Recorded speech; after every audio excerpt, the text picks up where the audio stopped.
Thank you.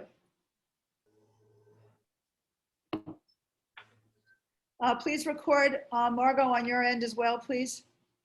Thank you. The reason for this workshop today is that we are emphasizing two very important pieces here. And that is that fathers are primary parents, and fathers' health and mental health is incredibly important for us to focus on. Before I start, though, I want to tell you how this came about.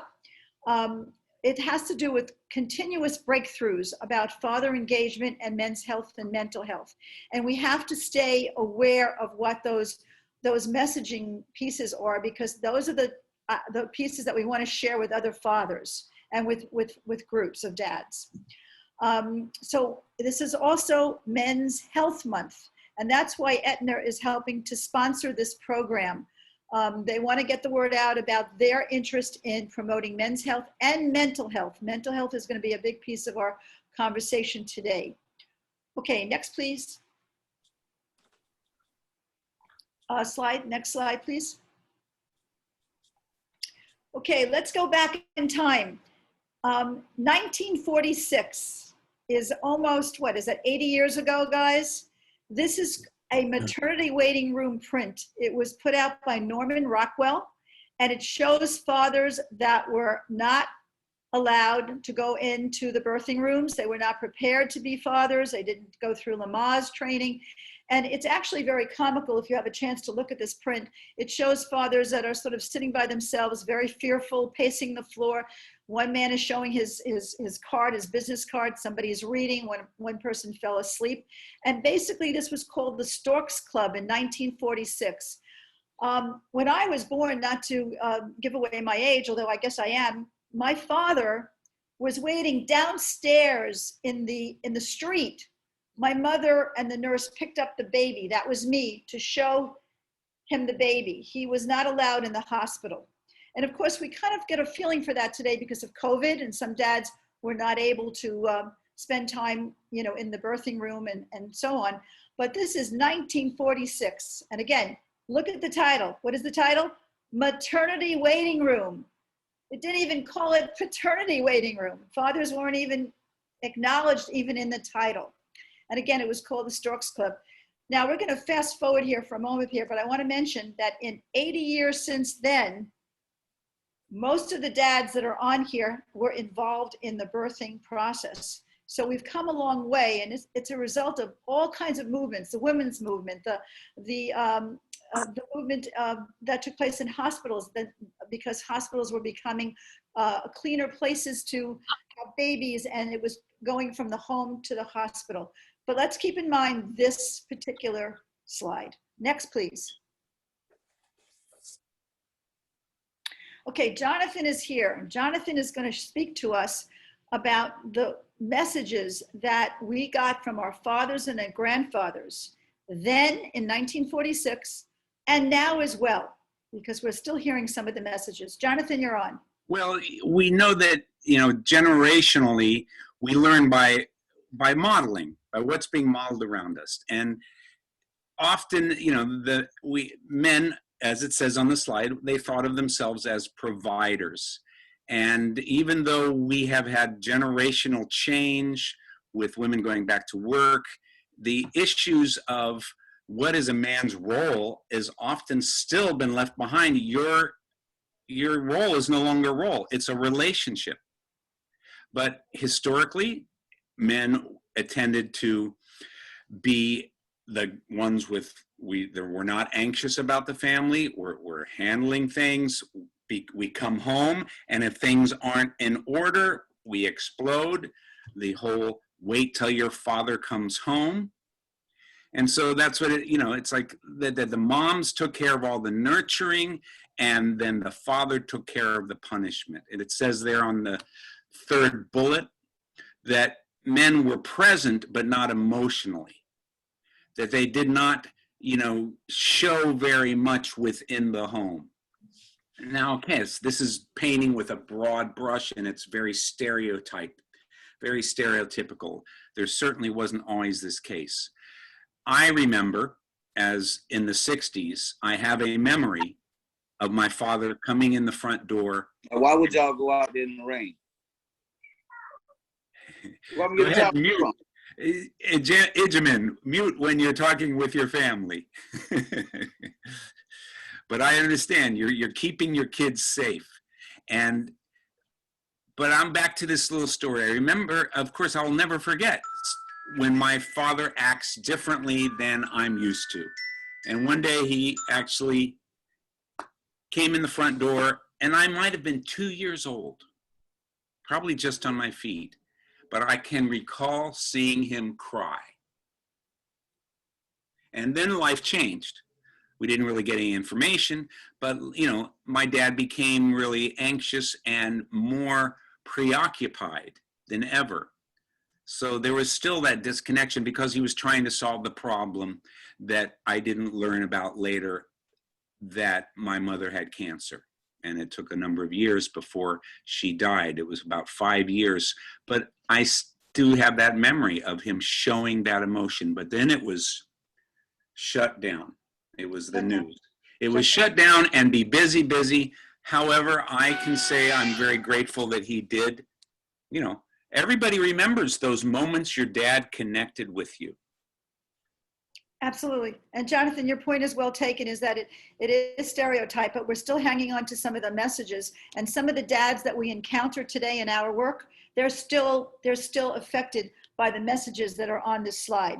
That's the reason we're having more and more of these programs to really deal with the stereotypes. Thank you, Jonathan. And the fact is that we have to deal with the stereotype, but the men also have to realize I have to ask for help, which is not a man's role. I have to ask, and I'm still going to recognize that my heart knows the right thing, but there's no reason to ask, how would you hold this baby? How would you do this? How would you do that?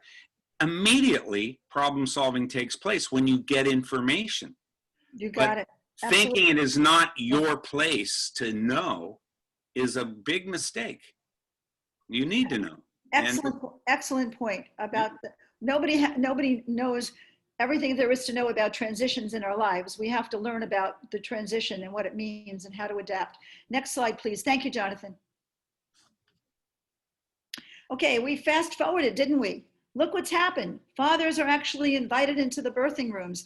They actually take part in cutting the umbilical cord. They have, look at this, the baby is on the dad's chest. Fathers are showing emotion. If you look at the picture off to the left, the dad's crying, seeing his baby. I think his baby might be in the NICU unit. It's hard to tell for sure. But look at this, in 80 years, how far we have come.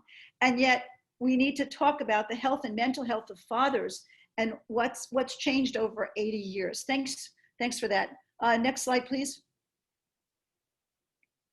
Okay, we have Corey on board, and Corey, I asked Corey to reflect when he found out he was having a baby, and I say he because he and his partner were expecting. What was it like for him being an expected dad? Who am I? Who are my role models? How do I see myself? How does my family and my friends, my community, my culture and society see me? And I wonder, Corey, can you speak to that, please, before you became a dad? What was it? What were the images for you? Yeah, absolutely. I think that for me, can you guys hear me? Yes.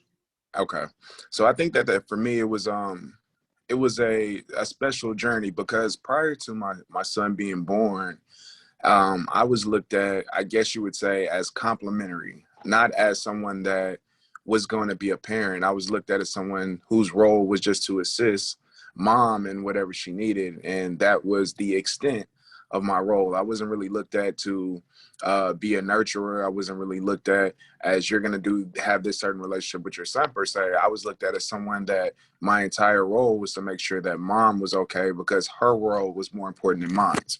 And I don't even think that they don't even think that they were intentionally diminishing my value. That was just the status quo. The status quo is that dad's role was very minimal. Outside of the reproduction process, everything that you do goes back to what they were saying in the 40s is you're a provider and you just make sure that mom's taken care of and she'll do everything with the baby and you're there to assist her and follow her lead, whatever she tells you to do. And after my son was born, Um, I guess this was something that I found out on my own, but all of the instincts that they say that they normally give credit to mom for having, that's what I had. All of the nurturing, all of the intuition, all of those things that they typically only associate with mom, all of that, the mother's intuition. Well, I had father's intuition. There were a lot of moments where I said, okay, I think that this is what needs to be done. And it turns out that's what needed to be done. Wow. And I didn't get any of that information prior to. No one told me that you would have this. No one tried to cultivate that. No one encouraged me to speak about those things. It was almost like I had to have the courage and be bold enough to, act on my intuition or speak upon it, because it wasn't something that was invited into the conversation. It was like, you should take a back seat because mom and grandmother, they all know. Your dad, you don't know. And I found out that I know better than most. I found out that I know better than most. So that's kind of what I took away from that. And Corey, you're related to what Jonathan was saying about really, you had to take charge. You had to get the information you needed. Yeah, absolutely. And I'm happy that I had the personality to do so, because I know that that's not everybody. Corey, can I ask very quickly, what kind of personality do you have to have? You have to be one that's forceful. You have to insert yourself in the situations. If you don't insert yourself in the situation, no one's going to invite you into the conversation or lean to you for what you feel or what you're understanding, or even express or ask you how you're feeling through this process. As a new father, we experience the same anxieties of, we're bringing a child into this world. Do we have all the tools that we need to raise this child? We experience all of those emotions, but no one asks, how do you feel? What are you going to do? No one cultivates you and tells you what your next steps are going to be. You kind of have to figure it out on your own. Thank you, Corey, for your honest story. Okay. You're welcome. I appreciate that a lot. The next slide, please. Okay, so this is exciting for me. And actually, Corey, you kind of alluded to this. This is emerging research, hormonal changes affecting new dads. And this is information we really want to get to. We really want to get to new dads, future dads, expectant dads. We really want the birthing classes to deal with these issues. We don't know if they do, but let's look at the slides together. Oxytocin spikes. This is called the love hormone that affects mothers bonding with baby, but it kicks in when men hold and play with their babies. So if you're an engaged dad, you're going to find that if you nurture your baby, you're going to find you're sensitive to infant cries.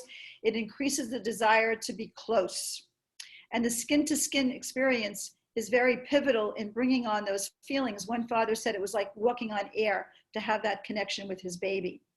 And then this prolactin is evident. And this is a hormone that men are sensitive to infant cries. And this is very interesting for me, and I really want to stress this. This is the same hormone that helps a woman breastfeed. And one of the dads said, he said, I may not breastfeed, but I talk to my baby. I use my mouth.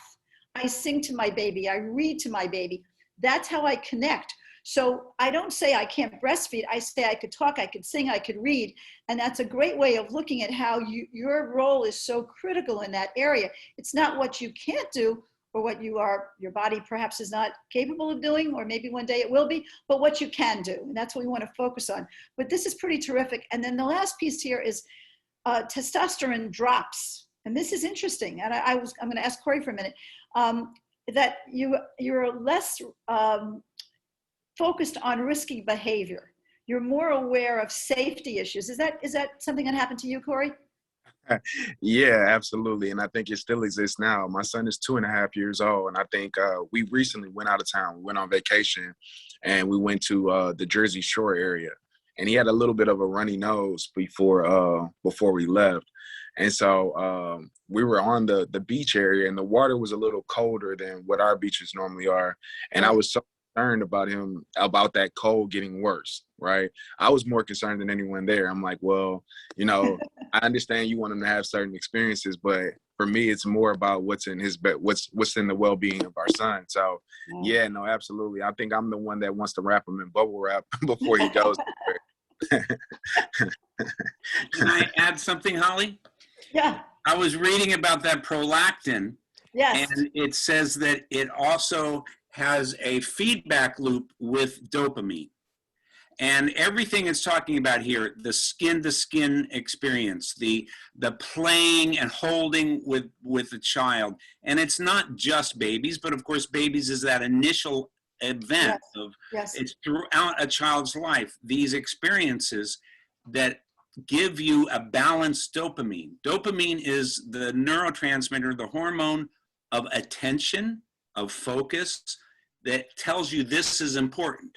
If it's too low, you just are not as focused. You can't experience that, need to be present.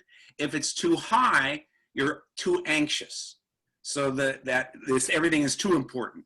And that it's so interesting to see how important it would be for, of course, a breastfeeding mom, but for every person interacting with children. Yes. To have that sense of, we're in this together. Let's stay focused. Just as an NBA team, when they give each other those high fives and those thumbs ups, they keep themselves feeling present and connected. And so their attention is relaxed and alert rather than too anxious Excellent point. or too distracted. Excellent point. And I'm going to turn to Corey. I think Paris might be on too, but I'm curious if you were involved with Lamaze at all, or going to your obstetrician or pediatrician. Did anyone ever talk to you about your oxytocin or your prolactin or your testosterone levels? I can speak. I can kind of speak on that a little bit. Definitely not. I always felt like I was more of a fly on the wall than a participant in anything that was going on. There was even points, I would say, where it felt like I was a little bit. I was putting everyone at an inconvenience by being there. Like, it was almost like, you're here, but don't ask any questions. We don't want to hear too much from you. This is not about you getting any questions answered. This is all about mom. So it almost seemed like if I had a question or if I was posing a question, it was a little bit annoying. Like, they didn't want to hear that from me. It's like, you're here and now you're trying to take over. You're doing too much. Just stay in the back. You're lucky to be in the room, and kind of take it from there. Wow. Corey, thank you for these real experiences are so pivotal to understanding what we're facing. Next Holly? slide, please. Next slide, please. Holly, Yeah. can I add these thoughts real quick? Yes, please. Relative to hormone levels, I think it's important to state that this is not, for the men in the audience and for their significant others, this is not going to cause feminization. It will not affect their sexual drive. These are interesting facts, and fascinating facts, but I don't think it's going to have any impact on performance or create feminization. Men are not going to start to grow breasts from this or lactate. Okay, good point. And Corey is smiling, I see. And Corey, what were you thinking? And Jean was smiling also. What did you think about the comment that was just made?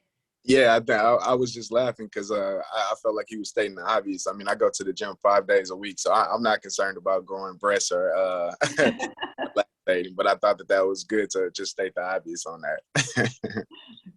Jean, did you want to say something? Well, I just want to say that when you look at men who are achieving at a high level, they touch. They do all these things. They have oxytocin spiking because of that extra effort. Oxytocin spikes when you're in pain in order to lower that pain. If women didn't have a huge spike, giving birth would be something they would never, ever do again after the first time. Because if you get in an accident, your hand gets cut off, oxytocin floods your body so that for a period of time, you're able to handle the issue. And it's nice to have this stuff. It's nice that our bodies are designed to handle stress when it's an important issue. And these children, I know I've had to learn to do things a little differently from my dad. I had to recognize the good, and I had to look at when he became disconnected because of the emotions, because of the changes in his sense of connection with this world when my mother died, that he could have still been more engaged in some ways and by play, by touch. Sure. To give And fathers, it would have benefited his brain. No, I think it's a good point. Is other alternatives and options and how you could be involved, Dad. We're going to talk about that in a little bit. Next, just want to go over this very quickly with you. Again, this is a great dad. I know this father. He became a father. Very, very happy to hold his baby and to nurture the baby. Internal changes depend on how much time dad spends solo with their kids in infancy and toddlerhood. And that's really critical. When you document how much time you actually spend with your babies or your children on a daily basis, is it something that you feel good enough about? Do you feel like you need to spend more time? Even if you're not there during the day, do you make time at night? But solo time without anybody being there, without the mother even or a nanny or a grandmother, is really critical. Solo time needed. That's when your hormones kick in. And the attachment theory is not just with mothers bonding with babies, it's fathers bonding with babies. And they do that oftentimes more so when they are alone, because people are not criticizing them. People are not taking the baby away because they're not diapering the baby correctly. I remember when my son was born, my father-in-law I said, Dad, why don't you diaper the baby? I wanted him to have a one-on-one. And as soon as he diapered the baby, my mother-in-law intervened and she said, oh, no, that's too loose. You can't do it that way. And I had to literally stop her and say, Mom, Dad is doing a good job. It's a little loose, but it's great. It's perfect. So Holly? that's the kind of thing you have to be aware of, that the intervention of a third party that prevents fathers from having that solo time or feeling that they can do it. Yeah, go ahead, Dr. Zwirling. As far as I know, he never diapered me. Your father. Yeah. And you've come a long way since you did a lot of diapering of your two children. So we're happy that you are a good presenter of Fast Forward. Thank you. Direct physical interaction with an infant actually providing care has the biggest influence over his hormonal levels changing. And Corey certainly spoke to that. Your empathy heightens. You have more patience, sensitivity rises, and you have a softer heart. And again, thinking about what Dr. Zwirling said, does that feminize who we are? No, it just really makes us more of a total human being, to consider all of those opportunities to be able to share all those emotions. And then there's a wonderful organization that I read about. It's called the Toronto Black Daddies Club. And it was started about 10 years ago. It's a network of Black families, and they talk about nighttime duty because a lot of them work during the day. And one dad reported bonding with his baby in his way, in the way that he did, was what life was about. That's what living, or a reason for living, was about, is bonding with his baby and his child. Next slide. Okay, Casey. Casey is going to talk about the benefits of father engagement as children grow. And there are so many of them that we really want to focus on, again, letting dads know how important their engagement is with their children. Casey, are you on board? Hi, Holly. Hi, everyone. Hi. Yeah, so just in case, is everyone hearing me clearly? Because Yes. I'm all the way down in Key West and I'm with the family here. Like Corey said, he was down in New Jersey. I'm down in Key West. He was up in New Jersey. So I braved over the bridge. So I'm down here. So please bear with me if you hear some noise in the background. I'm actually trying to do this from the car with my hotspot. But it's so great to hear other fathers talk about the importance of our role and the work that we're doing to ensure that we are really bridging the gap and ensuring that our children are getting the best care that they deserve. And a father's role is very important. So our company, Magna Brain, has developed learning resources. So I've been dedicated to this. I was that at-home dad. I was that dad who, my wife was the one who was out back at work after a month, and I had to stay home with my son, and we had to pull the milk and to breastfeed and all of that stuff. But then I didn't know anything about early cognitive development. I didn't know anything about why was it important for me to talk to my child. Why was it important for me to speak with my child and read to my child? Well, Jonathan alluded to it earlier. He says the child models what they're seeing, but actually research have identified a set of neurons in the front of the brain called the mirror neurons. And so actually our children mimic before they model. So they're just watching and observing what you're doing, and they will do it if they see something that you're enjoying. They will do it if they see it's something that you do. So they don't know why you do it. So they're not yet modeling. All they're doing is mimicking. They're just mimicking pattern and behaviors. And so if we at a very early stage of our child's learning development cultivate that sense that, hey, learning is fun, reading is fun. This is something that we do together because one day you're going to learn to model, you're going to learn to know, hey, this thing is really important to my development, to my success for years to come.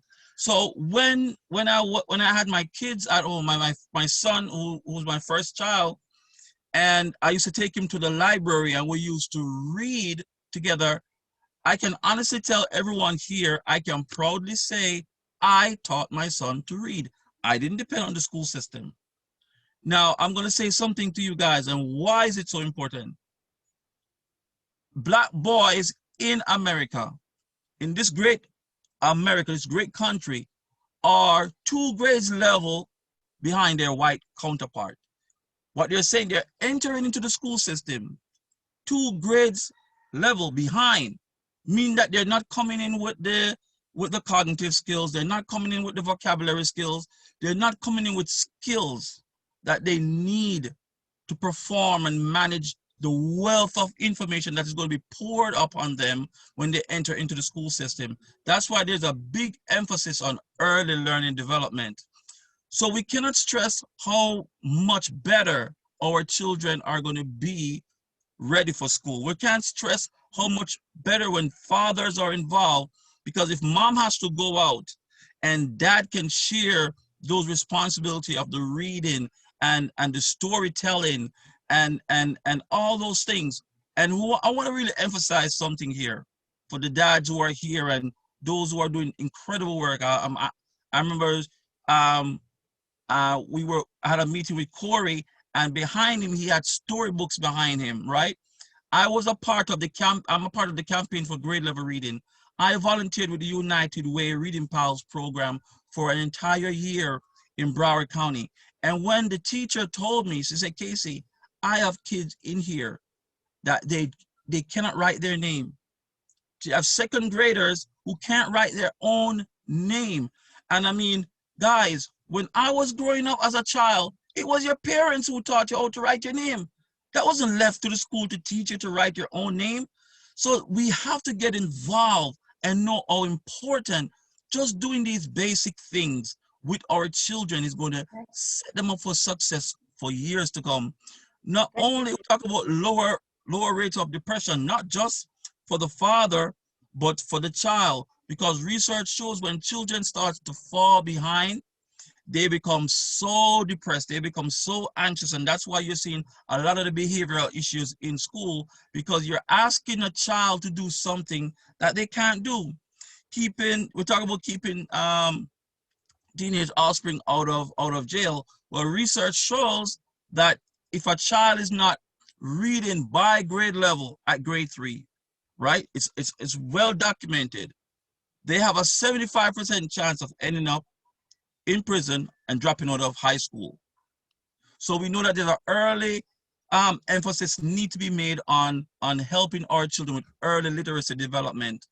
And as we said, fewer behavioral issues, because they won't be struggling. They won't be struggling as much as they're as we are seeing in our schools today.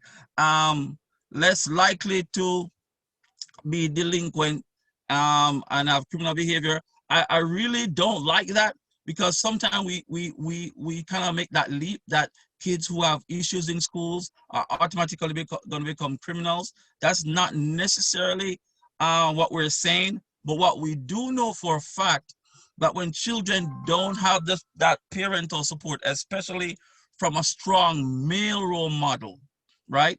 They can exhibit behavior that can lead into other issues later on in life, if not supported or corrected appropriately. And last, language development increase. And we talk about that. We talk about mimicking. So when you're speaking to the child is actually looking at your lips. So the child is mimicking the movements of your lips. They're not able to do that when they watch Disney. They're not able to do those things. But not only that, they're mimicking. Jonathan talked about the language feedback or feedback, but there is a sequence of process that must happen when you're having a conversation. When I say, hey baby, who's daddy big boy? Who's daddy big boy? And you see the baby laugh, and the baby's trying, and the baby's trying to figure out what is their response that they should have to your expression, right? So we know it is critical, it's vital. And so we want dads to know we don't want to always support our children or get excited when it's only around sports. We want to get excited when it comes down to our children's academic development.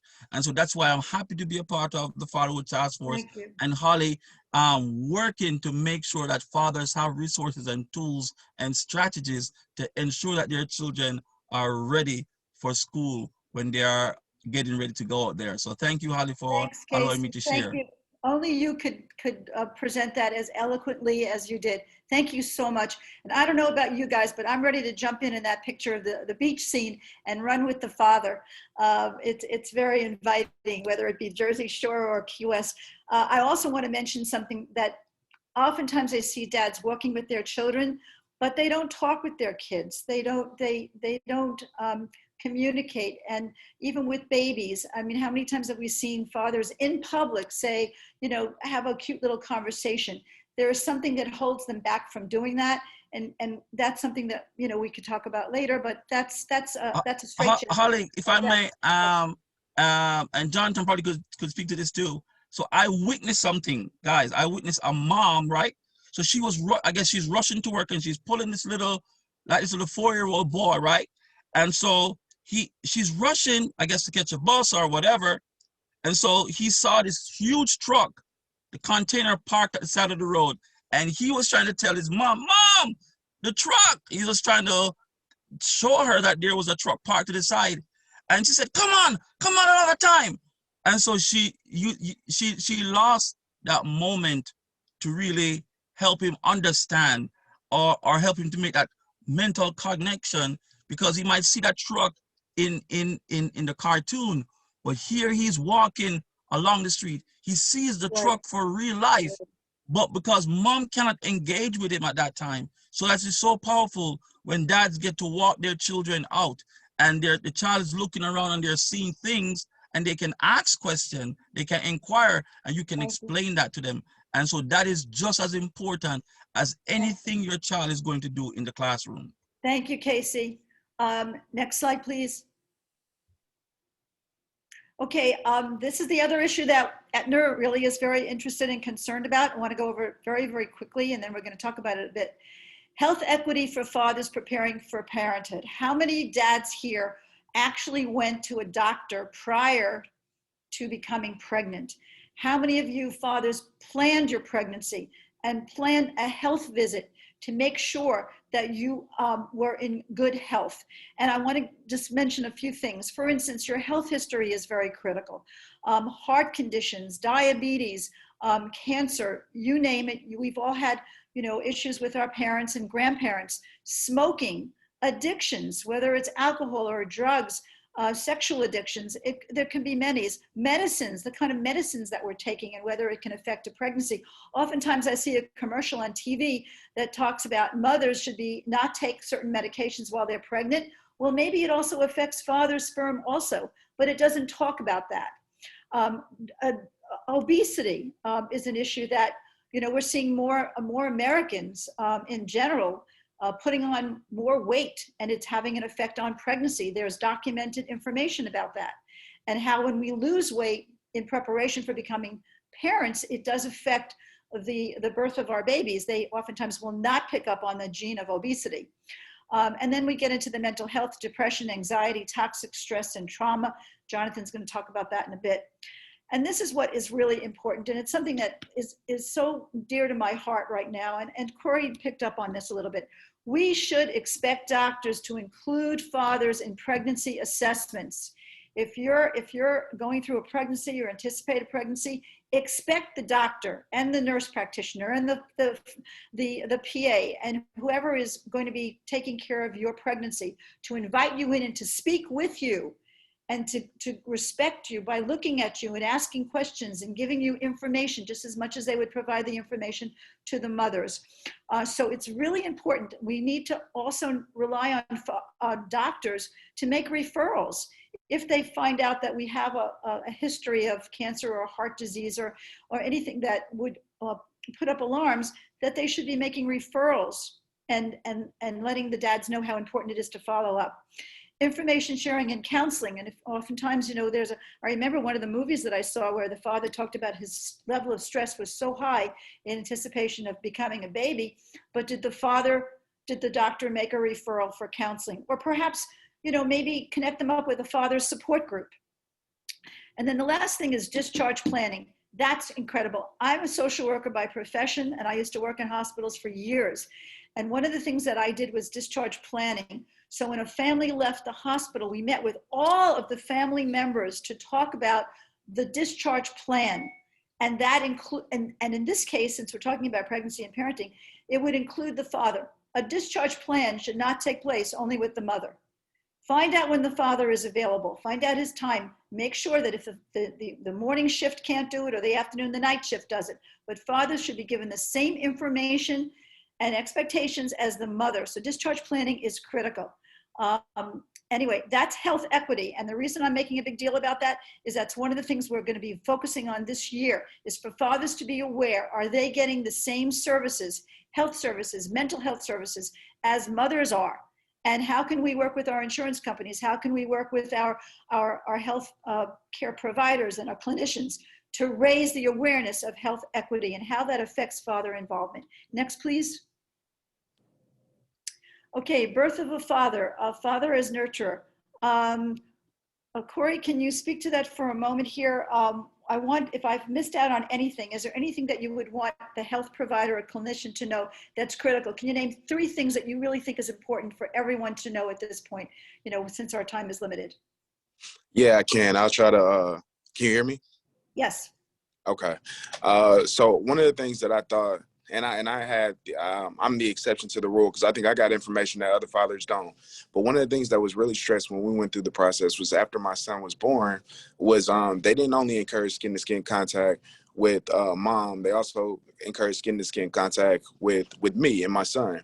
And so that was something that was valuable to me. And I think that when we talk about the workforce, we talk about going to work, that bond and feeling like you're attached to your child is important because when the child gets sick, when you have that attachment from the beginning to the end, it's not only the expectation of mom to take off and be responsible for the child when they're sick, it's also the expectation of dad.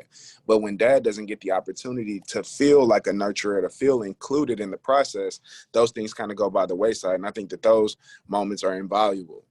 Corey, can you speak for a moment, and other dads can chime in, although we're trying to stick with our time. What can businesses do? What can, you're all working, you're either a CEO of a business or you're working for a business. How could businesses be more sensitive or caring or receptive to the birth of a father? If you're expecting a baby or you have a baby, how can businesses work with fathers to be more aware of what their needs are and perhaps give them more options for work assignments? I want to know what your thoughts are. Can you share that with us? Yeah, absolutely. I think that one of the things that's become a passion point for me is I think that maternity leave should be encouraged across the board. I think a lot of times when it comes to mom, they want to make sure mom has a sufficient amount of time to come back to work, but it's not really encouraged for dad. If the baby is born on a Friday, they kind of expect you to be back at work, maybe even Saturday morning. Like they may be calling you while you're at the hospital to see if you can help them out with an assignment.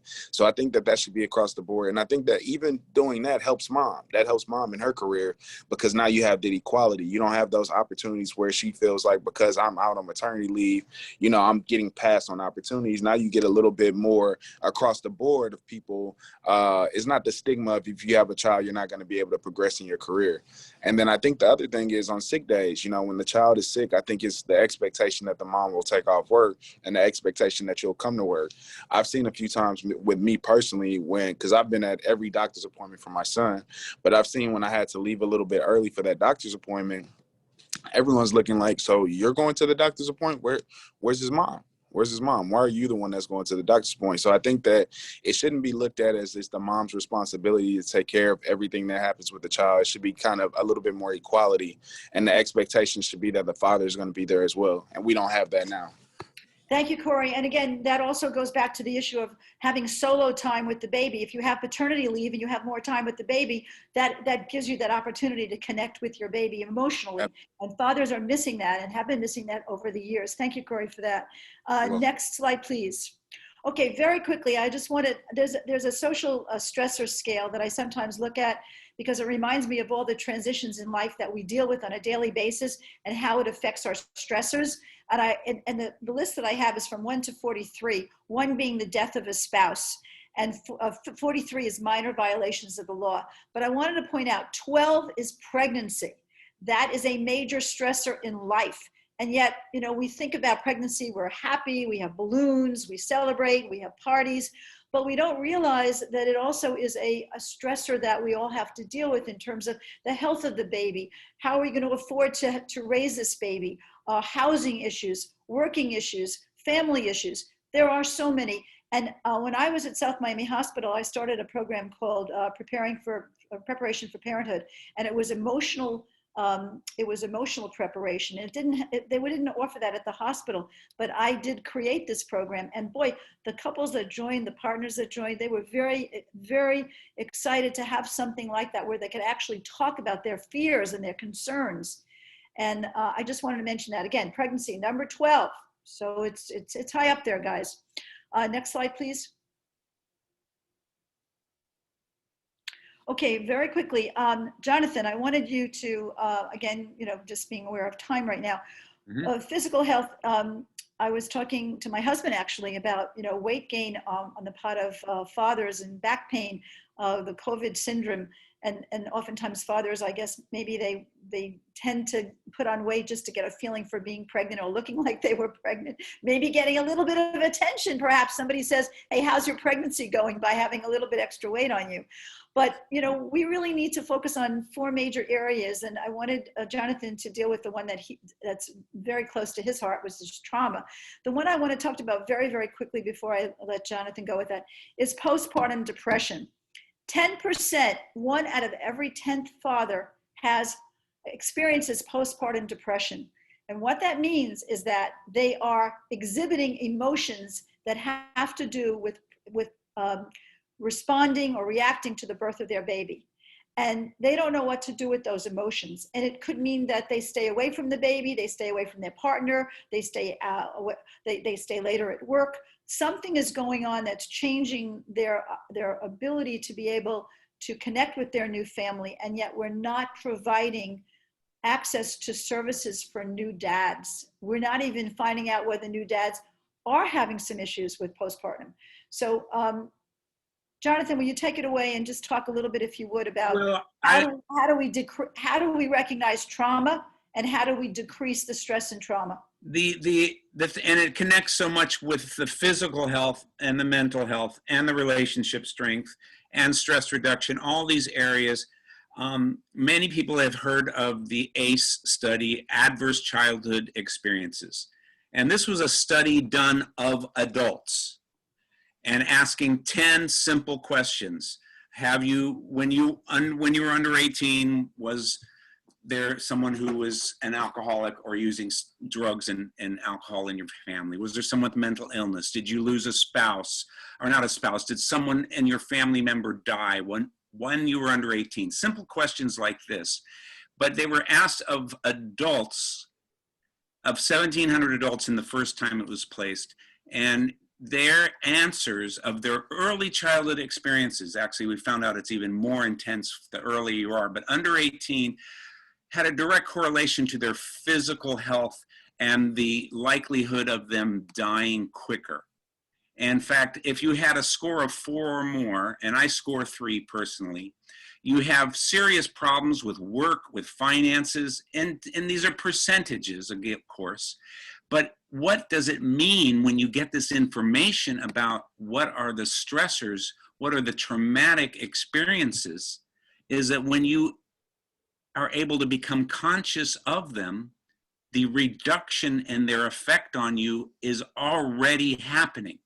Becoming aware of the connection between my life before and my behavior and my habits now, it just like really reduces the impact of the emotional, trauma, the stress itself. It puts it into a perspective of understanding and recognizing the strengths. It also puts you in a place where you take a lot less personally when you realize, oh, other people have their experiences too. It's this whole connection between nature and nurture, and we realize how much our early childhood development affects our way of responding now to stress. Thanks, Jonathan. And I just want to say all of those things on the list, starting with exercise, stress reduction, relationship strength, friends and community support, those items all contribute to you being able to handle stress in larger and larger amounts. They must become routines. They must become rituals in your life that you connect with others and that you practice, self-care. And before we're over, Jonathan's going to hopefully do a little stress reduction with us, a little exercise, which he always does. And I look forward to those. Next, please. Okay, very quickly. COVID lessons, raising awareness of health inequities. I put this here because I thought it was relevant to our discussion. What are we finding about COVID? We're finding that too many men died of comorbidity health issues. I'm sure everybody here wants to live as long as they possibly can in good health, to be there for their children and to experience the fullness of life. But a higher percentage of men of color died, and a higher percentage of older men died. There's also right now going on a lack of trust in vaccines. And this is sad because a lot of these are men that, did not want to die young at this age. They wanted to be a part of their families. So what can we do about it? We can, again, getting back to health equity issues. This is a health equity problem that we're dealing with. How are we going to get into communities where perhaps some cultures or some populations may not seek out or have readily available health resources? So the solutions would be prevention-oriented health education for boys and men, improve access to health services, increase diversity in health delivery, greater outreach, and dispelling vaccine myths. I'm going to hold off.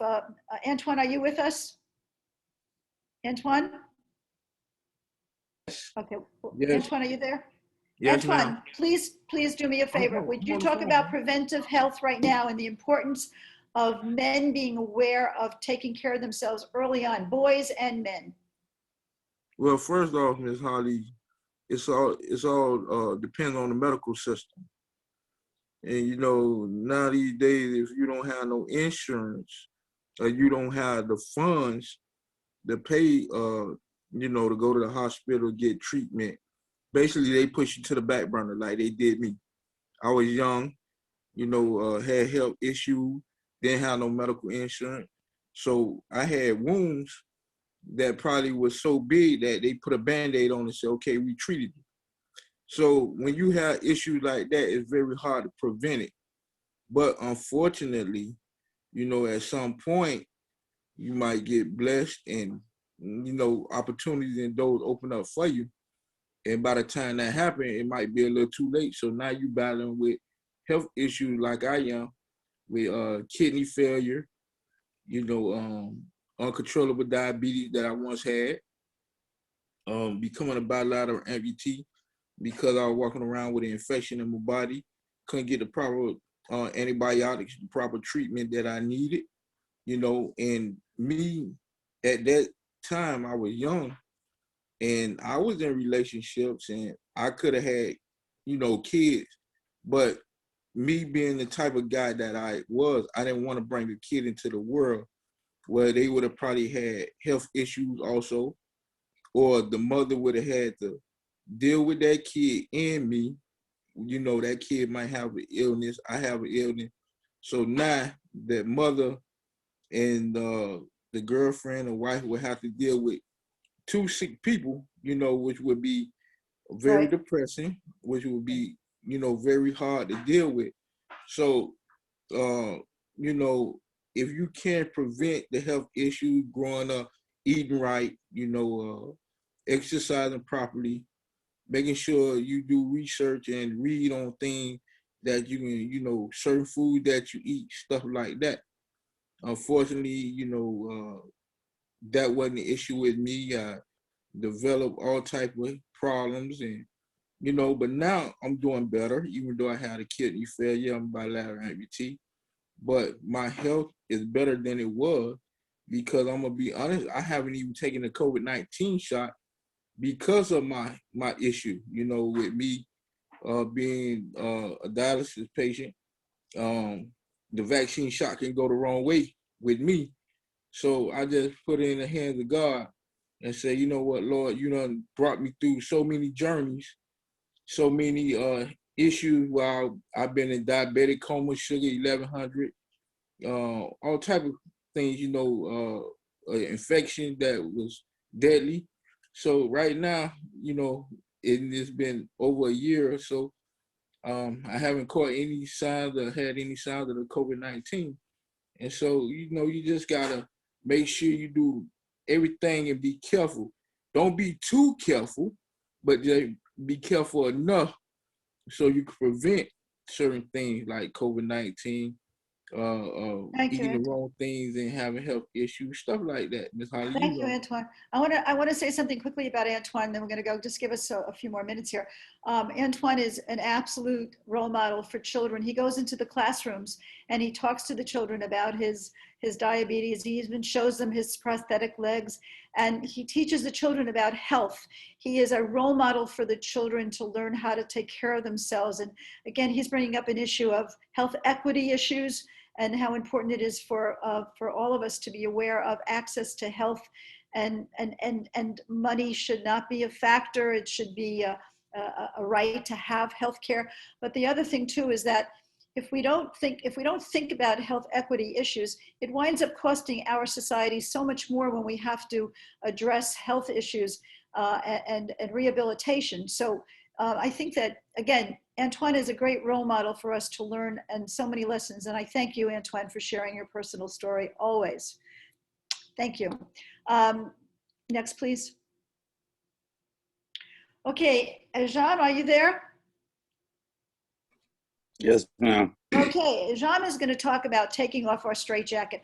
I want to take right now, put your hands behind you and imagine you had a straitjacket or you had something that was preventing you from touching your baby or from being an involved dad.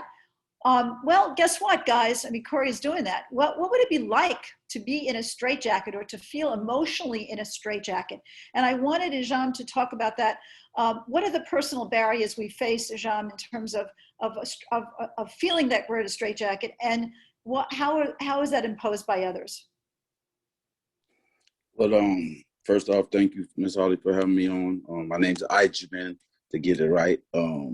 But yes, the personal barriers that I can only go by, my things that I've faced in my life, personal barriers that was imposed by myself was me being incarcerated, me being gone for my whole 20s and watching my daughters and my kids growing up while I was gone. You know, that was like the hardest thing in my life to go through.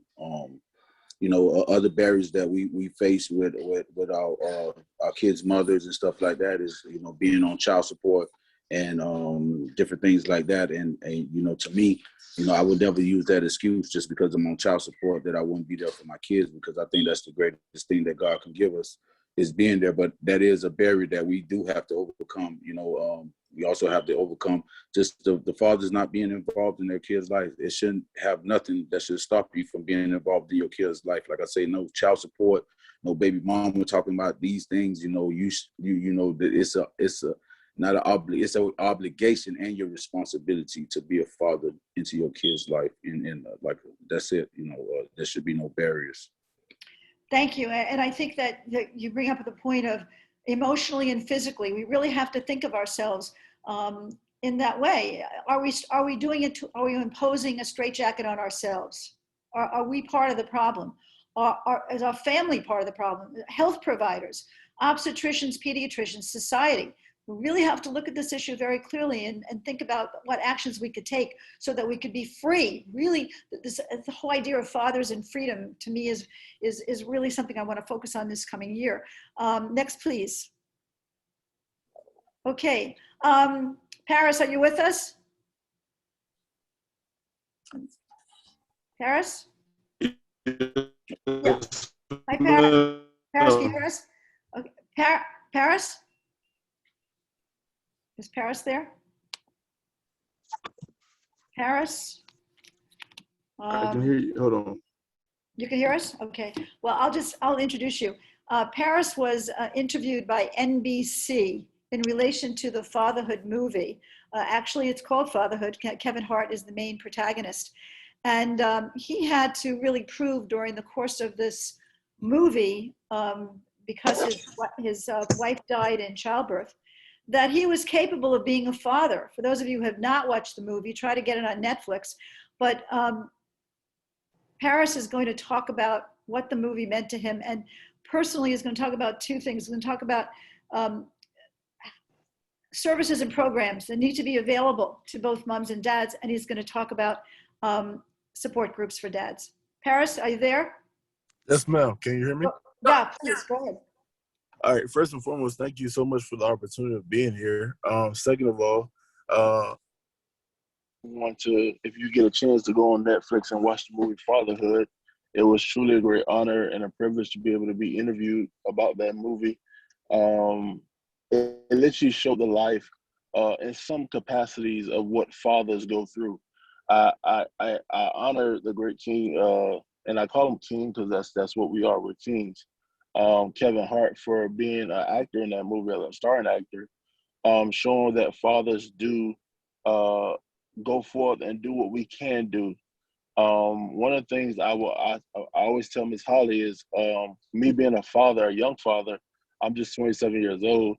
I was a father at 25, and me being a young father, it was the fact that, okay, I did not know how to do it, especially being that I was raised without a father. I grew up in the church, but I was taught how to be a preacher, but not a father. And so with that being said, I really want people to understand, I really want society to understand is that it's not that fathers are deadbeats, because we don't want to be a deadbeat, but we don't know the access. For example, a lot of fathers don't know that you actually have rights, whether you're married or not. You have more rights when you're married and your child is born, but you also still have rights when you're not married. A lot of fathers don't know their rights. So when it comes to custody battles, or when it comes to this, that, and the other in the legal field, men don't know that you have rights. And I did not know that until my attorney told me. And, and that's how I was able to get what I got with my child now.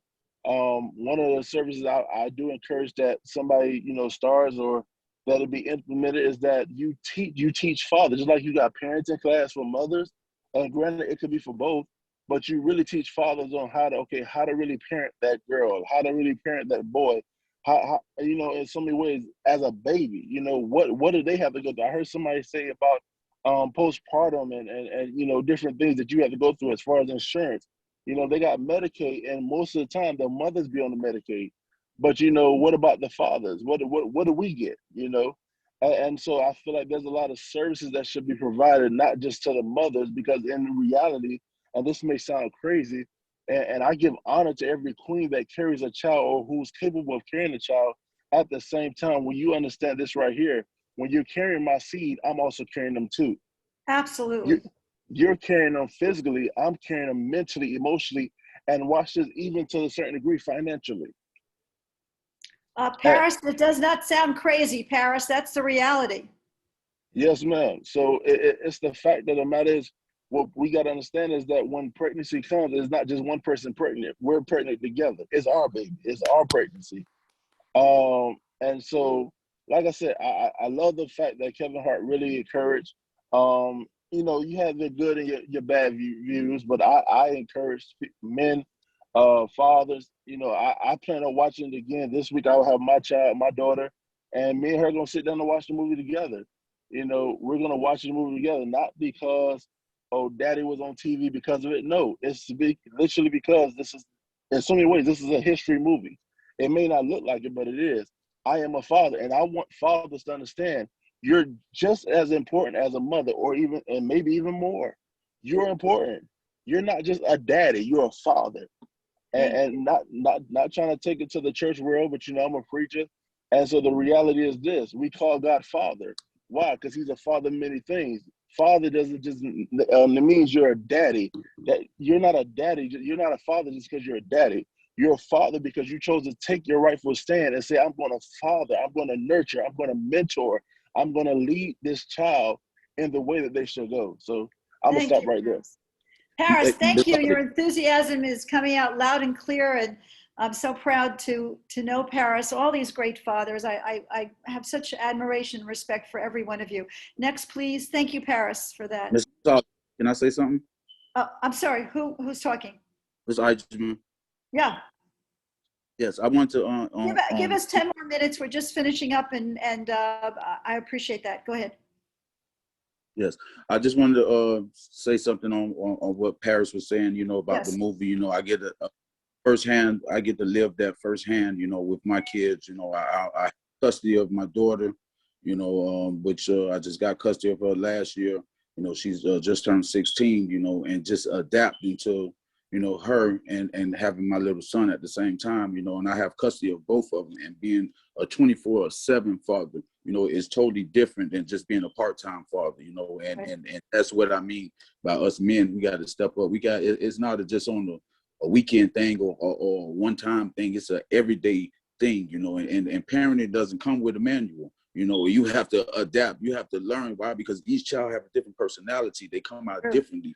And you have to learn how to adapt to each and every one of them. So I just wanted to say, you know, me living that fatherhood movie in reality right now, being left with a kid, you know, and being the best father, and everything is, you know, not saying it's perfect, but it's a learning curve, but I enjoy every moment of it. So, you know. Thank you so much for sharing that. You know, I think that you always get up the next morning and you think how I could be there, you know, how I can be the father I want to be. Every day is a new opportunity. I get up every morning as a mother. How can I be there for my kids? And it's our life. It's probably the most important job we'll ever have. I see Bruce is with us. Bruce, I'm going to have you just speak a little bit later about your final thoughts, because I know that you have been a parent advocate for years. Okay, this is a quickie. I'm just going to look at this very fast with you. We're talking about healthy role models. All these dads, I know them. They're very involved, and they're breaking stereotypes. That's the important thing. When you're out there, by the way, you are a role model for the community. So just know that it's not just for you. You're advocating for fathers when you are with your children. Next slide, please. Okay, this is best practices for being a father. Consider children's needs and your own. Again, I'm going to go through this very quickly, and then I just want one comment made, if Casey can be with me for 1 minute here. Father is a nurturer, emotional healer. Take pictures. Make sure people are taking pictures of you with your children and post them. One of the things I notice on Instagram is that there's so many pictures now of fathers that are posting pictures of them with their children in all kinds of activities, and it's wonderful to see. So feel good about the fact that you are reading or hugging or loving or talking, and have people take pictures and share them. Fathers as a communicator in relationships. Father is educator, playful, and mindful. Casey, just for 1 minute, can you tell us how we could do a better job of getting that message out before babies are born? What can we do to get the message that father is an educator, playful, and mindful? Casey, are you with us? I may have lost Casey.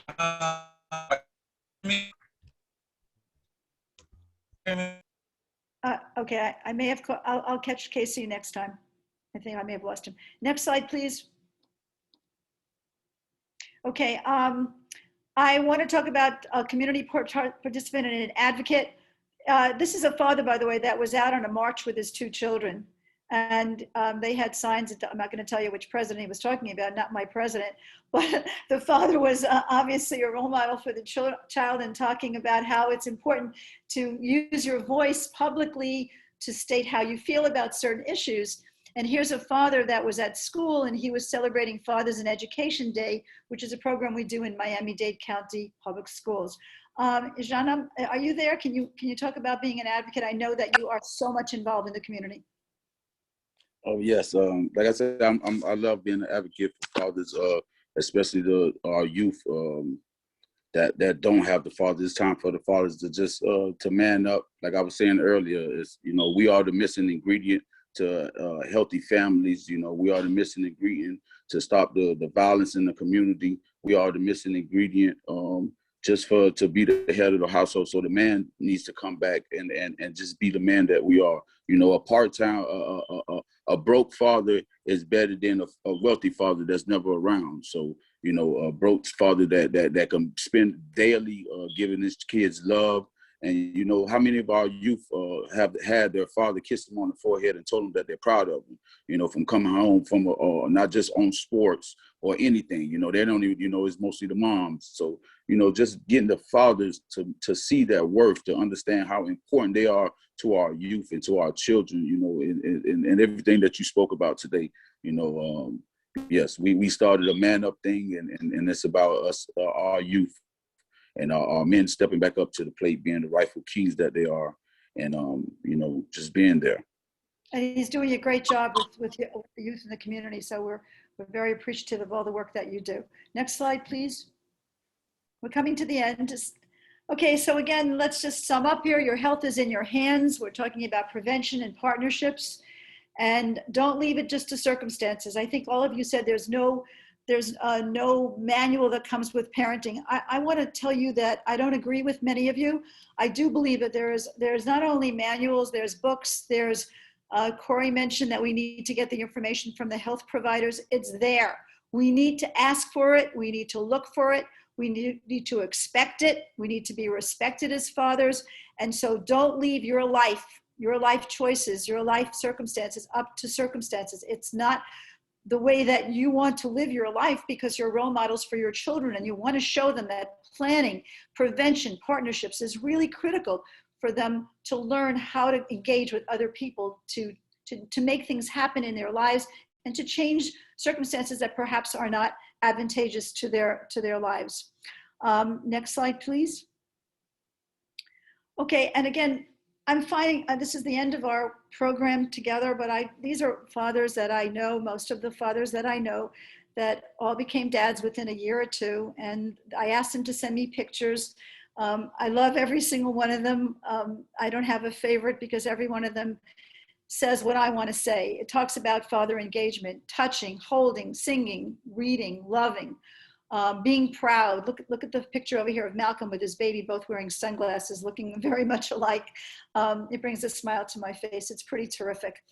And I know that when I was talking to Casey, I know Casey's back here, education's so incredible. And Casey, I know you're helping me to get the word out before babies are born. This program, by the way, is being shared. It'll be altered somewhat with high school students. We are getting to high school students.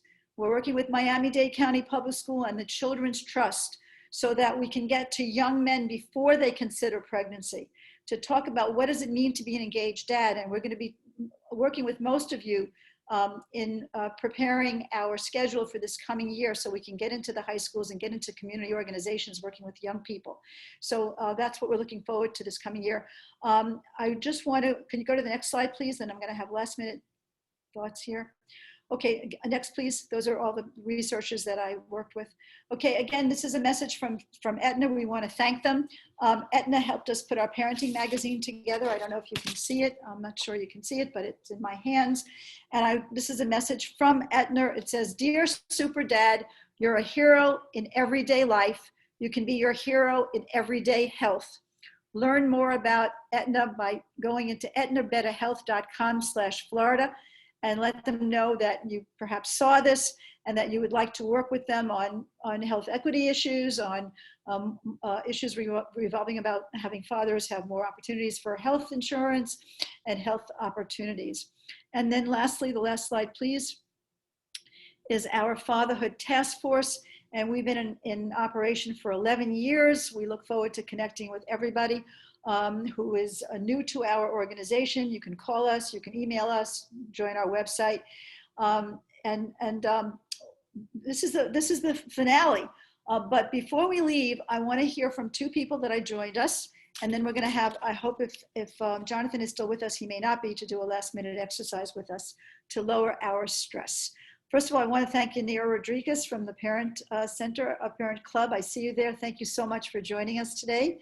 And all the other people who came today. I think that there are some other people from the Children's Trust, and I thank them for joining the children's movement as well.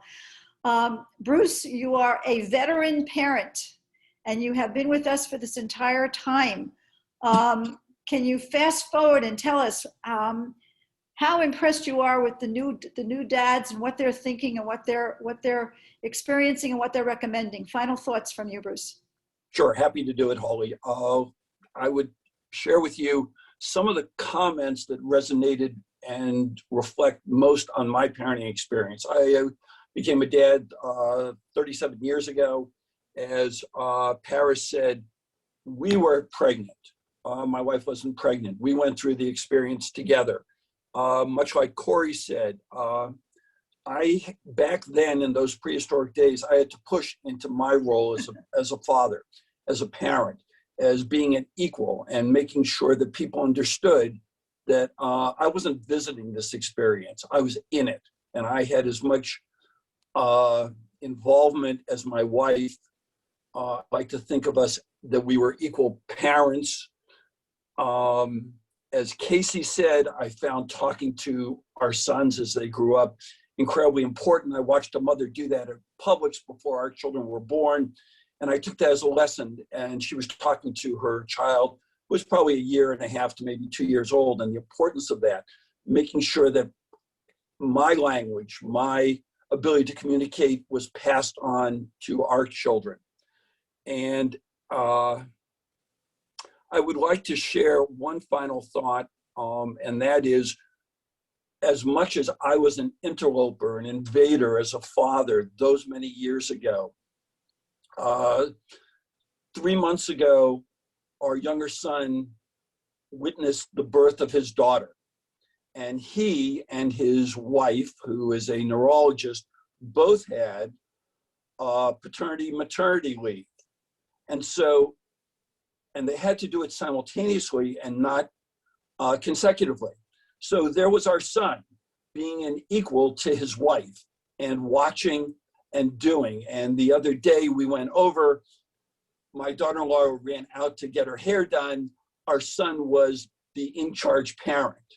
And as my wife changed our granddaughter's diaper, he watched over her and watched the way she did it and treated us much the same way I think he viewed us as bank robbers trying to get into the crown jewels, and was the primary parent and the assertive one to advocate for his daughter, wow, our granddaughter. And so all of that was heartwarming to see, and wonderful to know that in the future he is going to be an equal parent. Wow. And recognize that. And that was Thank just you, Bruce. Fabulous. Thank you. Thank you. A fabulous story. And I want to tell you something about Bruce very quickly. Bruce was one of the few fathers in our parent baby groups years ago. And he was not threatened at all by the women that were in the group. He stayed there. He was involved. He became I think he became the organizer of the group. And the interesting thing in Fatherhood, if you watch the movie, he goes into a group of parents and he wants to get information. And they said, sorry, it's for mothers. And he said, well, wait a minute. It says parents group. Listen to this, Janir. It says parents group on the door. He says, I'm a parent. But the mother said it's mothers. And it's interesting to note that, that Bruce was trying to say to dads, it doesn't matter whether you're a mother or a father. You need support. You need information. And let me in. I belong here. That's what Corey said. So thank you, Bruce, so much for reflecting. Is Jonathan there? Jonathan? Jonathan, Jonathan, Jonathan. Where's Jonathan? Jonathan. Okay, hold on one more minute. Patrice Samara, did you want to say anything?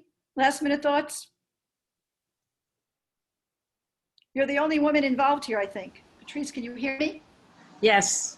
I was so impressed with everyone's involvement, and as a huge supporter of Fatherhood Task Force and all of the men here, I not only want to applaud you, I want you all to continue to be a role model for everyone in your communities, because that's so important. Thank you for inviting me. Thank you, Patrice. And very quickly, Yanir, just say hello if you would, because I know you've come on board and you're the parent club with the Children's Trust. Thank you. And we emphasize it's not only mothers, it's fathers and mothers. They're all welcome. You all have a huge role. And I love to hear from all of you. And as my role as a facilitator for Parent Club, I will always try to engage with all of you as much as possible. I have a lot of mothers, so I welcome any father anytime. And I will hope to see you there. Thank you so much. Thank you, Yanir. Okay, Lionel, you're there? Lionel, you're there? Lionel is one of our. He's muted. Hey, Lionel, you how there? you doing? How you doing, Holly? I'm doing good. Lionel, as a person who was sort of listening, what'd you think of the program? Some feedback. And where are you, my friend? Everybody is someplace else. No, I thought about just my role and everything, how much everything has evolved, how we have so much perspective now and direction and mentorship and different things like that. From the time I became a teenage father about 30 years ago to right now, the different dynamics that we're addressing that I didn't even think about as a teenage father. I thought just being a teen father was a big deal. But here it is 30 years later, and we have a lot of input, engagement, and most importantly, we have a lot of evolution. So what I heard here is a lot of evolution, and most importantly, a lot of reconditioning. Now, I think instinctively and conditionally, men are better at taking care of women than they are taking care of children. But I think reconditionally, we have evolved into being just as good as taking care of women as we are taking care of children. So I think there's a lot of education and empowerment that has come over time. And I'm just very proud of these guys' perspective, just hearing everything they said, mastering their thoughts and being very original and organic and in their experience and turning their experience into education for other young men.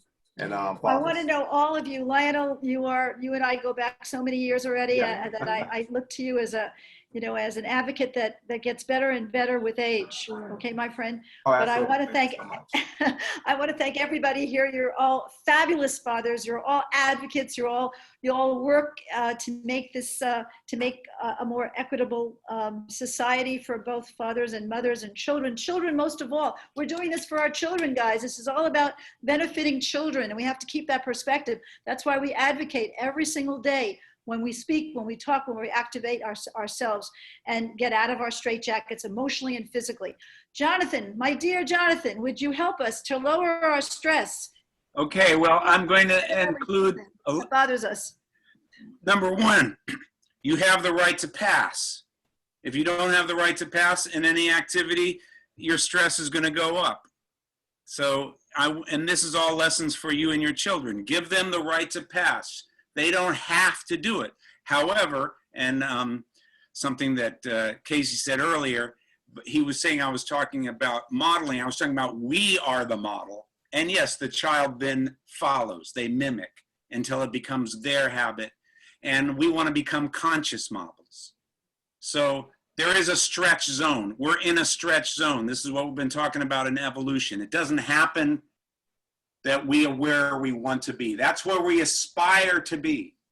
Okay.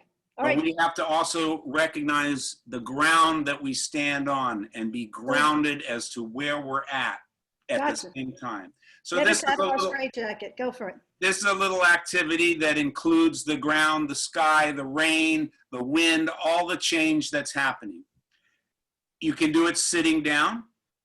But if you really want to add extra oxygen to your brain and you have an opportunity to stand up with me. Remember, you have the right to pass. But if you're just watching, you're not in the stretch zone. So if you're willing, repeat after me. Remember, you inhale when you go up, you exhale when you go down. I've been to the earth. I've been to the earth. Come on, guys. To the sky. To the sky. I open to the sun. I'm open to the sun. And the clouds blowing by.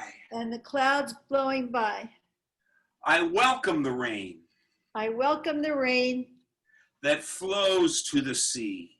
That flows to the sea. I honor the kindness. I honor the kindness. In you. In you. And in me. And in me. Thank you so much for joining us today, guys. You are all fabulous heroes. Take care of yourselves, and we'll catch up very soon. Continue your advocacy. Bye now. Thanks again. Thanks for everybody. Thank you, Holly. Thank you.